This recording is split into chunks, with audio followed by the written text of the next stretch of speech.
일단 아까 선진국 그 경제 데이터는 알려주셨는데 그래서 우리가 좀 가장 관심이 있는 미국과 중국, 그다음에 한 유럽 정도, 이유존 여기에 데이터를 좀 각계별로 한번 좀 알려주세요. 예, 말씀을 한번 드려보도록 하겠습니다. 제가 다시 한번 데이터를 보면서 말씀드리겠습니다. 경제 성장률은 대략 한 2에서 2.5 사이라고 보시면 돼요. 그냥 평년이. 물론 좋을 때는 3 가까이도 가지만 그 정도다. 선진국의 경제 성장률 레벨이 그렇습니다. 그런데 2020년 성장률을 마이너스 5.9%로 봤습니다. 엄청나네요. 그러니까 정말 충격적이다라는 말이 계속 떠오르는 그런 숫자고요. 그리고 그 조정폭을 보면 마이너스 7.9%. 이만큼 마이너스 7.9%포인트를 하향 조정한 거죠. 어마어마한 조정이다. 그러니까 미국의 충격이 굉장히 크다. 제가 이따가 또 보여드릴 기회가 있으면 좋겠지만 미국 실업률을 하나 말씀드리면 지금까지 미국 실업률이 그러니까 완전 고용이라는 표현을 많이 했죠. 그래서 3.4, 3.5% 굉장히 미국 경제 입장에서 굉장히 낮은 실업률. 그러니까 이렇게 높았다 이렇게 떨어진 상태예요. 2008년 글로벌 금융위기 이후 가장 낮은 그 실업률을 경험하고 있는데 이 IMF에서 실업률을 전망치를 했는데 제가 잠깐 보고 말씀드리겠습니다. 자, 미국 실업률을 말씀드리면 보시는 것처럼 2020년 10.4%. 그리고 2021년도 9.1%로 본 거예요. 그러니까 글로벌 금융위기 때가 10%대였던 거예요. 그 점으로 다시 돌아온다는 거예요. 그러니까 고용 대란인 거죠. 그리고 2021년에도 9.1%라는 얘기는 성장률은 기저효과로 제자리에 오지만 실업률은 기저효과가 없거든요. 전년 대비가 아니니까. 근데 제자리에 돌아오기가 어렵다. 그러니까 단시간 내에 오기 어려운 경제 구조다. 이런 표현이 여기서 대목이 드러나는 겁니다. 그러니까 뭐 그만큼 일자리가 사라진다는 거고 사라진다는 거는 결국 기업들이 문을 닫는다는 얘기잖아요. 그렇죠. 기업의 경영 활동 자체가 마비되고요. 더 중요한 것은 구조조정이 들어가는 거예요. 왜냐면 매출 자체가 꺾이니까 제가 좀 신랄하게 한번 말씀드려보면 실제 팩트가 항공산업에서 뭐 아시아나항공 같은 경우 하루 평균 그 기내식을 제공하는 그 기내식 기업이 있겠죠. 기내식을 제공하는 공급사슬상에 있는 공급업체가 있을 겁니다. 그러면 하루 평균 그 기내식 일식이 몇 개냐면 55,000식이었습니다. 평균적으로. 지금 몇 식으로 줄었을까요? 글쎄요, 요새 뭐 거의 한 10분의 1 줄지 않았을까요? 10분의 1 수준이 아니고요. 1000식으로 줄었습니다. 그럼 55,000식에서 1000식으로 줄었으면 기내식을 제공하던 이 업체, 뭐 GGK라는 기업이 있습니다. 이런 회사들은 당연히 대규모 구조조정이 일어날 수밖에 없겠죠. 이런 겁니다. 그러니까 항공산업만 영향이 있는 게 아니라 관련된 기반에 해당하는 밸류체인상에 있는 여러 공급업체들도 같이 무너진다라는 것을 말씀드리는 겁니다. 그런 관점에서 미국의 고용 대란이 오는 것이고, 고용 대란이 오면 어떤 악순환이 있냐면요. 실업을 경험하면 이 실업자들은 소득이 급격히 줄어들죠. 그렇게 되면 심리적 충격 때문에 소비를 굉장히 더디게 합니다. 특히 내구재 소비가 안 일어난다는 거죠. 우리나라로 치면 쌀 소비를 줄이진 않겠다. 다만 스마트폰을 바꾸거나 자동차를 바꾸는 일은 굳이 이 시기에 일어나지 않는다라는 거예요. 그렇죠. 그런 관점에서 내구재 소비가 크게 꺼진다. 그 소비 품목도 사치재가 있고 필수재가 있는데 사치재는 아니더라도 사치재적 소비라고 제가 표현을 할게요. 사치재 성격이 있는 소비. 그런 것들은 굉장히 더디게 미루어진다. 그런 관점에서 소비 충격이 있는 거예요.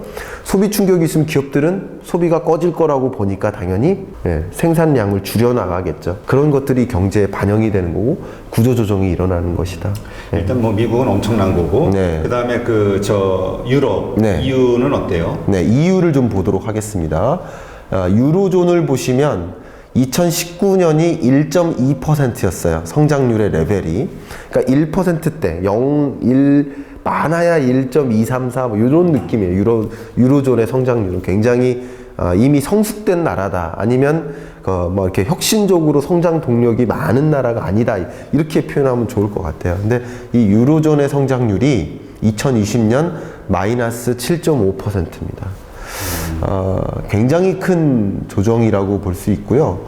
유로존의 회복 속도가 굉장히 더디고 특히 유로존은 유러피언 국가들끼리 서로 경제적인 집합체라고 볼 수 있는데 각 국가 간의 봉쇄, 지역 간의 봉쇄, 뭐 도시 간의 봉쇄, 소셜 디스턴싱이 유행이 되고 있기 때문에 개인 간의 봉쇄까지 있는 거니까 이게 국제 교류도 많이 차단되면서 많은 이제 공급 사슬에 악영향을 초래할 수밖에 없다. 인적 교류가 일어나지 않기 때문에 물적 교류도 같이 일어나기가 어려운 상황이다라는 것을 말씀드립니다. 제가 보니까 네. 중국하고 인도 같은 경우가 이머징 국가에서는 가장 대표적인 그 네. 규모가 있는 국가들 네. 있잖아요. 예. 이쪽은 그래도 마이너스는 아닌 것 같더라고요. 네. 그 부분을 한번 말씀드리겠습니다. 이걸 보면서 중장기적으로 중국 성장률이 이제 14%를 찍은 이후에 이렇게 중장기적으로 조정되어 온 건 사실이지만 근래 들어서는 한 6.1, 6.2, 0.6.0 이 정도 수준이다. 근데 이 중국 경제 성장률이 보시는 것처럼 6.1 수준에서 지금은 1.2 수준. 그러니까 19년이 6.1, 2020년이 1.2%. 굉장히 크게 충격이 있는 것이다라는 것을 말씀드리고 조정폭으로 보면 마이너스 4.8%인데요. 그러니까 상당히 조정이 덜 된 느낌이죠. 상대적으로. 그리고 아까 말씀드린 것처럼 미국에서 5%포인트 조정한 것과 중국에서 5%포인트 조정한 건 차이가 있는 거예요. 그러니까 중국의 조정폭은 작은 것이다 라는 것이고 어쨌든 마이너스를 모면한 것이기 때문에 2019년 경제 규모보다는 커진다라는 거죠. 1.2% 수준이라도 커지긴 커지는 거죠. 그렇죠. 그런 의미에서 의미가 있는 것이고 중국 같은 경우는 코로나19가 아무래도 조기 종료된 거다라고 보고 있잖아요. 그런 의미에서 중국 경제에 큰 조정이 없는 것이죠. 현재로서는. 그리고 글로벌리 이 대유행이 펼쳐지는 과정에서 중국의 부품이나 중국의 완제품, 소비재를 필요로 하는 국가들이 또 많아져요. 그러니까 우리나라로 치면 현재 뭐 자동차나 뭐 반도체나 스마트폰 생산에는 차질이 있을 수 있지만 왜냐하면 수요가 부진해지니까. 그러나 농심 같은 기업은 소비재 수출이 엄청나게 늘거든요. 최고의 호황입니다. 지금 20-30% 증가하고 있어요. 그러니까 그런 기회도 있는 것이고 또 한 가지는 중국 자체의 복구를 하기 위한 노력들. 그 재정을 엄청 풀었잖아요. 재정 정책을. 그렇죠. 예. 그러니까 대규모 인프라 투자들, 그러니까 코로나19 이후, 이게 포스트 코로나 이 시대에 중국이 적극적으로 재정을 풀어서 인프라 투자를 증진하는 그런 모습을 통해서 나름대로 메이크업을 해 나간다는 것이죠. 이제 외수가 좀 빠진 만큼 내수 중심으로 원래 중국이 내수 중심으로 경제 구조를 바꿔오고 있었는데 이거는 나름대로 상대적인 의미에서의 기회다라고 볼 수도 있는 것이라고 평가되고요. 방금 질문 주셨던 인도에 대해서도 말씀을 좀 인도가 약간 이머징 국가 중에서 뭐 부도 위기가 이야기가 떠도는 국가이기도 하잖아요. 예, 부도 위기도 좀 떠돌았었고요. 종전에 인도에 대한 경제 성장률 전망치가 뭐 7% 이상이었습니다. 그랬는데 최근에 이런 경제적인 부실 이런 것들로 인해서 조정이 좀 많이 됐었는데 인도 성장률을 보면 대략 5% 정도라고 생각하시면 됩니다. 5, 6% 이 정도인데 그 레벨에서 지금 2020년이 1.9%로 깔아앉습니다. 그러니까 이런 모든 것들은 앞에 계속 누차 강조하지만 이 코로나19 사태의 전제가 상반기 중에 고점을 찍고 하반기에는 이제 풀린다, 완화된다라고 봤을 때의 전제인데 어쨌든 중국과 인도와 같은 이머징 국가를 대표하는 경제 대국들의 성장률은 마이너스까지는 아니다라는 것을 이렇게 보여주고 있습니다. 그러니까 그 원인으로 따지면 어쨌건 그 선진국이 됐든 어디가 됐든 이쪽에서는 뭔가 공급을 하는 그 공급처의 역할들을 했기 때문에 네. 어쨌든 수요가 그만큼 줄지는 않았다라고 봐야 되는 건가요? 아니면 그 중국처럼 인도도 재정 그 정책을 아주 적극적으로 펼치기 때문에 그렇다고 봐야 될까요? 뭐 그 두 가지 말씀이 다에 해당된다고 생각을 합니다. 그러니까 한 가지는 코로나19의 충격이 상대적으로 덜하다. 이런 선진국들에 비하면 유로존이나 미국과 같은 선진국들에 비하면 그 충격이 덜하다는 게 한 가지고요. 그 다음 중국의 기본적인 성장률의 레벨이 6%나 되니 그러니까 고도의 성장을 유지하고 있으니 충격이 비슷한 충격이 있다 하더라도 그만큼 마이너스로 가지까지는 않는다라는 것이고요. 러시아나 브라질 이런 나라들은 원래 안 좋았거든요. 원래 고도의 성장을 가져야만 하는 그런 대국임에도 불구하고, 아니면 개도국이기 때문에 그렇죠. 원래 부진했거든요. 2% 정도의 부진한 성장률을 보였기 때문에 이런 데는 좀 충격이 가해지는 만큼 이제 마이너스로 전환되는 것이죠. 그러니까 높게 유지되고 있다가 충격이 있었으니 그래도 마이너스는 면하는 모습이다. 또 이렇게 생각을 해볼 수도 있을 것 같습니다. 우리 보통 가속도라는 게 있잖아요. 네. 그러니까 이제까지 그렇게 성장을 해왔기 때문에 네. 충격을 받아서 하락을 해도 네. 그 여러 가지 여건 때문에 그게 좀 효과가 떨어진다, 예. 반감한다 이렇게 보면 되겠죠. 매우 적절한 비유이신 것 같아요. 예를 들어서 30km로 달리다가 그냥 급정지를 하면 뭐 0이 될 수 있지만 100km로 달리다가 비슷한 수준의 브레이크를 밟으면 아무래도 100에서 뭐 50km로 떨어질 수 있겠죠. 속도가 뭐 그런 느낌이다라고 생각하셔도 뭐 틀리지 않는 것 같습니다. 네. 그러니까 하여튼 뭐 결론적으로 전 세계 국가들이 지금 엄청난 그 마이너스인가 그 경제 성장의 하락을 지금 네.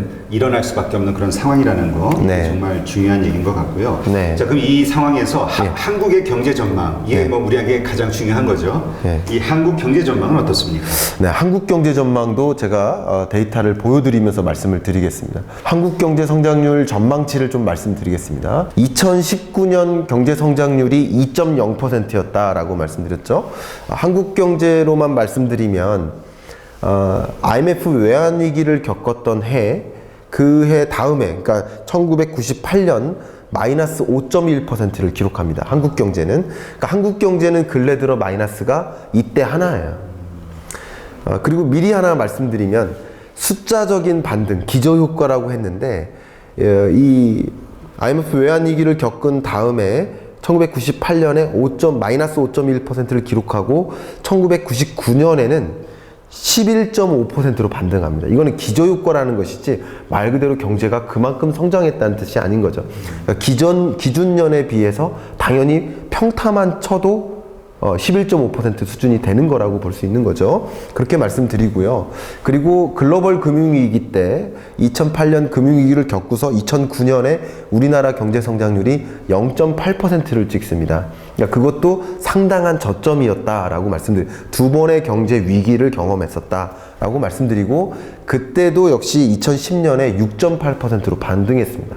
다음에 이건 다 모든 게 기저효과인 거죠. 그렇기 때문에 2021년이 큰 숫자가 나타나는 것이지 이게 경제가 와 크게 회복되네 이런 것은 아니다. 그래서 체감과 다른 경제가 연출될 것이다 라는 것을 강조해서 말씀드리고요. 그러면 이제 한국을 좀 말씀드려보고 싶어요. 네. 그럼 한국의 경제 성장률은 그런 흐름인데 2019년이 2.0%를 찍었으니까 2019년의 모습은 어떤 거냐면 경제 위기 시점을 제외하고는 가장 낮았던 해. 그러니까 그 최근 그 경제 성장도에 그렇죠. 비하면 네. 그러니까 IMF 외환 위기 이후에 경제 위기를 겪었던 그 두 개 시점을 제외하고는 2019년이 가장 어려웠던 해. 그렇죠? 그러니까 우리나라는 평타로 한 2.5%는 찍어야 되는데 2019년이 2.0%를 찍었으니까 굉장히 어려웠던 해 이렇게 비유를 해볼 수 있을 것 같아요. 그것과 비례해서 IMF는 기존 전망치 2020년 1월달 전망치가 한국 경제 성장률을 2.2%로 보았습니다. 그러니까 2.0에서 2.2%로 완만한 회복세. 저도 그렇게 보고 있었죠. 작년 경제 전망책에 그렇게 썼었고요. 그랬는데 2.2%에서 얼마나 조정됐느냐 말씀드리겠습니다. 한국은 마이너스 1.2%로 조정됐습니다. 그러니까 조정폭을 보면 기존에 2.2%로 성장할 거라고 전망했다가 마이너스 1.2%로 하향 조정했으니까 3.0%만큼 하향 조정했습니다. 그러면 상대적으로 다른 나라에 비하면 그 조정폭이 어떻습니까? 좀 약하네요. 약하죠. 조정폭이 약합니다. 사실 IMF에서 경제전망 보고서를 내면 기재부에서 이 보고서에 기초해서 또 보도자료를 뿌립니다. 근데 아무래도 기재부니까 우리나라의 긍정적인 사인들을 많이 제시를 하겠죠. 그 제시된 것들이 이미 언론에 많이 탔는데 말씀을 드려보면 먼저 마이너스 1.2%라는 숫자는 선진국들 중에서는 가장 높은 숫자다라는 것을 강조했고요. 그것도 사실이고요. 사실이니까 맞는 거죠. 그죠? 선진국들 중에서는 마이너스 1.2% 성장은 굉장히 높은 수준이다라는 것을 강조했고요. 그리고 조정폭으로 봐도 가장 낮다라고 말씀했습니다.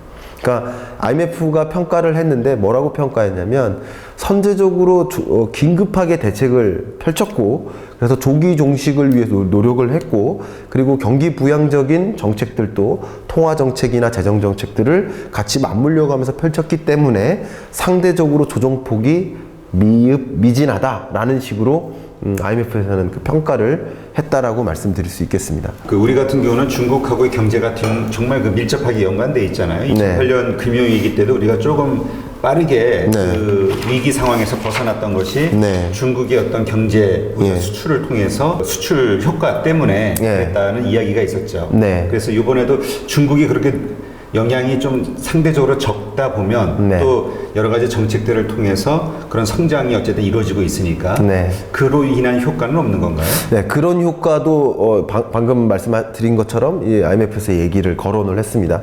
방금 말씀드린 것처럼 전방위적인 접근, 전방위적인 정책 대응. 여기서는 이제 comprehensive라는 표현을 썼어요. 정말 팔 다 걷어붙이고 대응했다. 이건 되게 높게 평가하는 외부 컨설턴트로서 높게 평가하는 그런 대목이라고 볼 수 있습니다. 그러나 한국의 경제 구조 자체가 여기서 뭐라고 표현했냐면 오픈니스, 개방 경제, 많이 개방되어 있는 체제이기 때문에 대외국들의 경제 위축은 한국 경제에 영향을 줄 수밖에 없는 구조다라고 또 평가를 했습니다. 그렇기 때문에 이런 경제 충격이 있는 것이다라고 말씀드리는 거고요. 만약에 팬데믹으로 전개가 안 되고 중국과 한국 혹은 아시아 몇몇 국가의 이슈로만 멈춰섰다면 한국 경제는 그렇게 거대한 충격은 없을 수도 있는 거죠. 그래도 플러스를 유지하는 수준이 될 수도 있다고 본 거죠. 제가 이제 더블 딥 시나리오로 책을 처음 쓸 때만 해도 그냥 한국과 중국 중심이었거든요. 그랬기 때문에 그 충격은 그렇게 크지 않을 수 있고 그래도 플러스를 유지할 수 있겠다라고 봤지만 지금은 말 그대로 팬데믹이고 전 세계가 다 이렇게 앓고 있으니까 그렇죠. 당연히 우리나라의 그런 대외적인 충격이 우리나라에게 올 수밖에 없는 구조다라고 설명을 했습니다. 그렇죠. 뭐 지금 뭐 여러 미국이나 뭐 유럽 국가들 뭐 경제 활동이 다 스톱이 되고 맞춰서 우리가 뭐 수출할 물량도 다 취소되고 있다고 지금 막 계속 나오더라고요. 그러니까 뭐 당연히 상당히 안 좋을 거는 뭐 당연한 것 같고. 그러면 이제 이 지난번에 우리 이야기했던 더블 딥 시나리오 이제 한번 바닥을 치고 다시 올라올 건데 그 지금 현재 이 수정 경제 전망과 뭐 차이점을 좀 이야기한다면 뭐가 있을까요? 예, 더블 딥 시나리오에서 말씀드렸던 내용은 주로 이 팬데믹으로 연결이 될 가능성이 있지만 이렇게 큰 대외적인 충격이 있을 거라고는 이제 판단을 하지 않았었던 건데 결국은 이 더블 딥이라는 것은 두 번 움푹 패인다인 건데 움푹 패이는 정도가 생각했던 것보다 더 크다라는 것을 말씀드리는 겁니다. 이게 한마디로 요약하면 그럴 것 같고요. 그러니까 W자가 균형이 아니고 W자가 좀 비균형적으로 이렇게 크게 움푹 패이는 느낌이 전개될 것이다 라는 것을 말씀드리고요. 다만 움푹 패일수록 2021년은 더 크게 반등할 수밖에 없습니다. 이 반등이라는 얘기는 오해하지 마시고 그냥 말 그대로 숫자적인 반등을 그러니까 실물 경제의 반등을 이야기하시는 거죠? 실물 경제의 반등이라기보다는 실물 경제 성장률의 반등, 숫자적인 의미의 기저효과의 어떤 영향에 이 2021년에 큰 반등이 있다라는 것을 강조해서 설명드리는 거고요. 말 그대로 경제 체질 자체의 뭐 고도화, 회복 이렇게는 보기 어렵다라고 볼 수 있고요. 물론 코로나19 이후의 경제 정말 다양한 구조적인 변화들이 일어나고 있습니다. 그런 대목에서 나의 투자 의사 결정을 어떤 식으로 해 나갈까라는 거 이런 것들을 좀 관심 가져 보시는 게 좋지 않을까 의견도 드립니다. 그러면 그 더블 딥에서 지금 현재의 상황이 그 두 번째 그 페이는 그 구간이라고 우리가 봐야 되는 거예요. 지금 이 지점이라고 볼 수 있는데 중요한 것은 IMF의 전제를 IMF가 감염 전문가는 아니잖아요. 그러나 이 전제를 깔기 위해서는 아마도 가장 확실한 전제를 모색하기 위해서 뭐 감염 전문 기관에 많이 의뢰를 했을 거라고 생각이 돼요. 우리 보통 경제연구자들도 그런 것들을 의존을 해 나가거든요.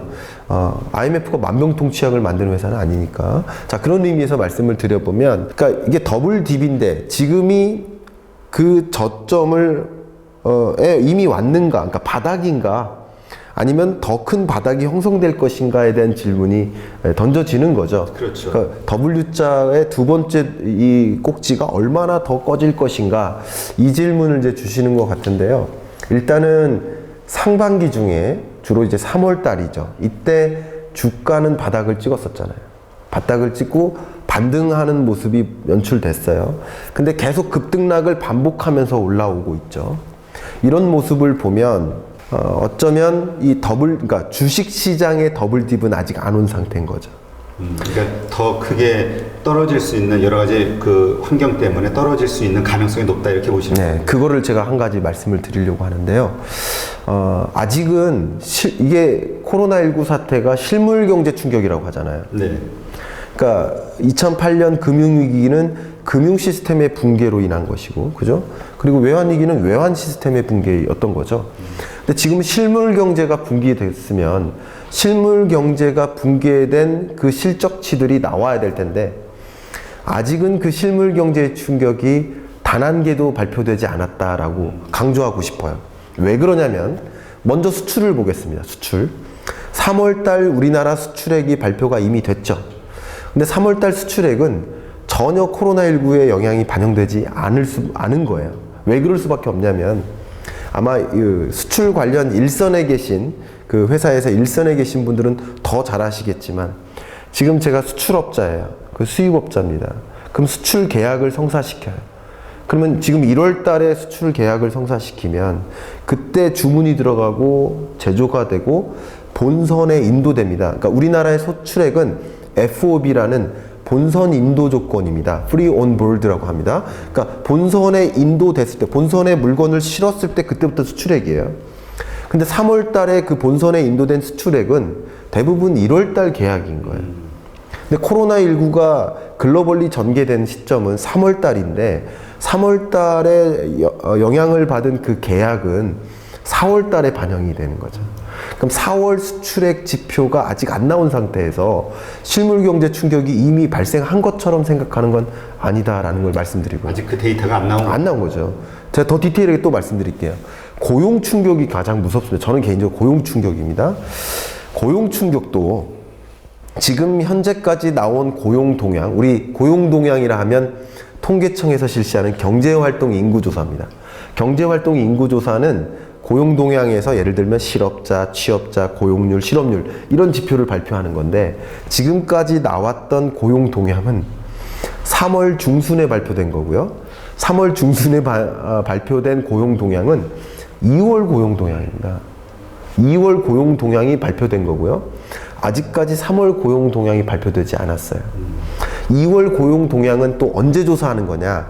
통계청에서 경제활동 인구조사를 언제 수행하냐면 매월 15일이 있죠. 15일이 있는 그 한 주 동안 조사를 해요. 빨간 날, 일요일부터 토요일까지. 한 주간 조사, 이게 조사 기간이라고 합니다. 그러면 2월 고용 동향은 어쩌면 2월 15일이 있는 주, 그때 조사한 거예요. 근데 오늘이 15일 선거 당일입니다. 그리고 17일 날 고용 동향이 발표돼요. 원래는 매월 둘째 주 수요일 날 발표되니까 오늘 발표되는 게 맞는데 선거일이니까 그 다다음 날 발표되는 것이다, 이렇게 이해하면 도움이 될 것 같아요. 근데 17일 날 발표되는 고용 동향은 여전히 3월 고용 동향이고요. 3월 고용 동향이면 3월 중순의 데이터입니다. 여전히 4월 17일 날 발표될 3월 고용 동향에도 고용 충격이 고스란히 나타나진 않은 이제 시작점에 불과한 그런 모습인 거고요. 고용 충격은 아마 5월 달에 많이 발표가 될 것이라고 보여집니다. 이런 것처럼 뭐 소비가 얼마나 이루어졌나를 보여주는 소매 판매, 그리고 생산이 얼마나 이루어졌나, 투자가 얼마나 이루어졌나와 관련된 이 실물 경제 지표들은 아직 단 하나도 발표가 안 된 거라고 볼 수 있습니다. 그럼 이런 실물 경제 지표들이 발표되면 어떤 일이 벌어질까? 주식시장에 더블딥이 연출될 수 있다. 그러니까 실물 경제 지표를 받아들고서 와, 생각했던 것보다 더 큰 충격이네 라는 걸 보면서 더 큰 공포감을 갖게 될 수 있겠다. 이걸 제가 괜히 왜 말씀드리냐면 IMF 외환위기 때도 그렇고 2008년 글로벌 금융위기 때도 그렇고 그때도 주식시장에 더블딥이 있었거든요. 그러니까 더블딥이라는 것을 좀 무시하면 안 된다. 어쩌면 경제 지표가 더블딥이 연출이 되면 자연스럽게 주식시장에도 연출이 될 수밖에 없겠구나. 물론 아닐 수도 있겠지만 저는 그렇게 믿고 있다라는 것을 의견을 드리는 겁니다.